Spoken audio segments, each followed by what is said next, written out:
Good morning, tara basa tayo ng ating libro guys. Magandang balita Biblia. Today is 01 September 2023. Umpisa na tayo ng countdown para Christmas. Pero bago ang lahat, ingat-ingat guys kasi may bagyo dito ngayon sa Hong Kong. Malakas pa naman nakalagay 8. Ang alam ko is day 8 kahapon. Tapos nakalagay dito sa CP natin is day 9. Ibig sabihin yan guys, malakas yan. Sobrang lakas. So, ingat. Stay at home na lang kung walang gagawin sa labas. Okay, then dito na tayo sa Hukom chapter 6. Si Gideon.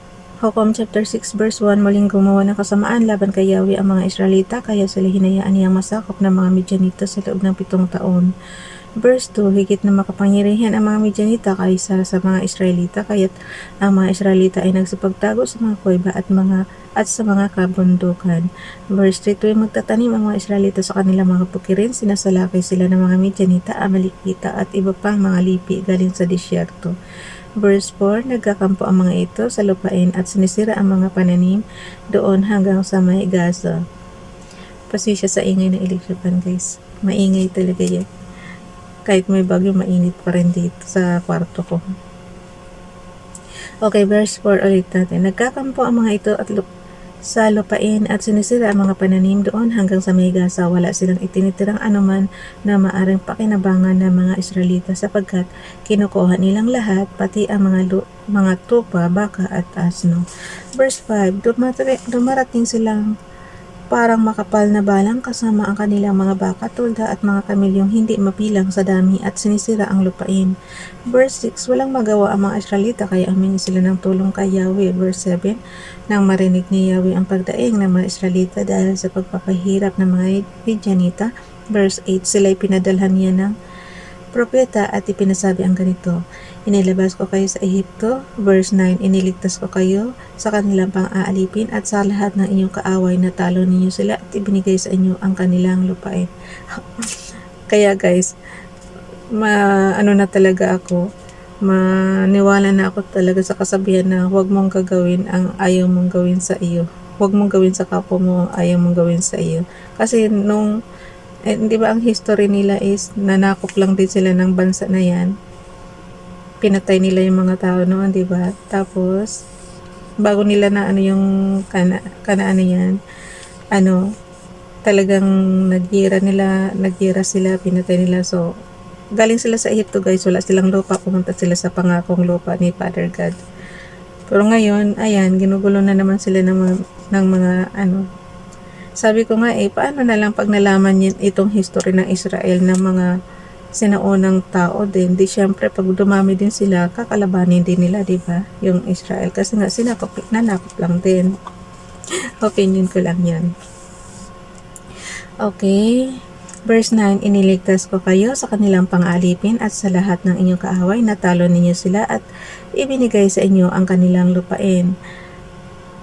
Verse 10, di ba ganyan naman sa giyera? Kung sino yung nagwagi, yun ang doon sa country na yun. Katulad tayo guys sa Pilipinas, di ba sinakop tayo ng almost 400 years ng Spaniards. So sila ang talagang makapangyarihan noon. So ganun din dito sa kanila, sa Israel. Verse 10, sinabi ko na sa inyo na ako si Yahweh na inyong Diyos at hindi kayo dapat sumamba sa mga Diyos ng mga Amoreo sa lupaing inyong tinitirhan ngayon. Ngunit hindi kayo nakinig sa akin. Verse 11, dumating sa Ofra ang anghel ni Yahweh at naupo sa ilalim ng malaking puno na pag-aari ni Joas na buhat sa angka ni Abiezer.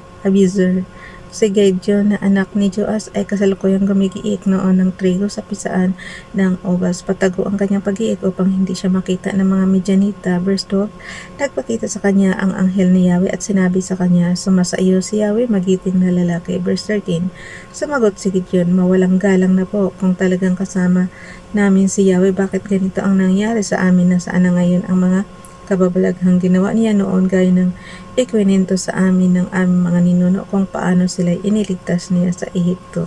Sa Ehipto, pinabayaan na kami ni Yahweh sa kamay ng mga Midianita. Okay. Hukom chapter 6 verse 14.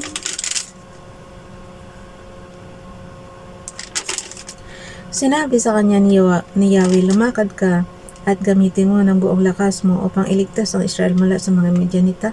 Ako mismo ang nagsusugod sa iyo. Verse 15. Sumagot si Gideon, ngunit Panginoon, paano ko mailigtas ang Israel? Ang aming angkan ang pinakamahina sa lipi ni Manases at ako naman ang pinakahamak sa pamilya namin. Verse 16, sinabi sa kanya ni Yahweh, makakaya mo ito sapagkat tutulungan kita matatalo mo ang mga Midianitang ito na para ka lang lumaban sa isang tao. Verse 17, sumagot si Gideon, ako po ay talagang kalugod-lugod sa inyo, bigyan ninyo ako ng palatandaan, kayo nga ang nag-uutos sa akin. Verse 18, huwag po muna kayong umalis at hainan ko kayo ng pagkaing handog. Hintayin kita, sagot ni Yahweh. Verse 19, umuwi nga si Gideon at nagluto ng isang batang kambing at gumawa ng tinapay na walang pampaalsa mula sa 5 salok na hari na pagkaluto. Inilagay niya ang karne sa basket at ang sabaw sa isang palayok. Inihain niya ito sa anghel ni Yahweh na sa ilalim ng malaking puno. Verse 20, sinabi sa kanya ng anghel, ipatong mo sa malaking batong ito ang karne at ang tinapay, pagkatapos buhusan mo ng sabaw. Iyon nga ang ginawa ni Gideon. Verse 21, ang karne at ang tinapay ay hinawakan ng anghel ni Yahweh sa pamamagitan ng tungkod. May lumabas na apoy mula sa bato at nasunog ang karne at ang tinapay, pagkatapos ang anghel ni Yahweh ay nawala sa kanyang paningin.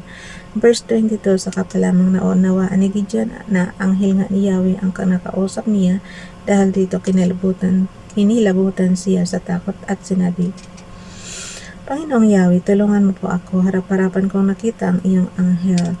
Verse 23, ngunit sinabi sa kanya ni Yahweh, huminahon ka, huwag kang matakot, hindi ka mamamatay.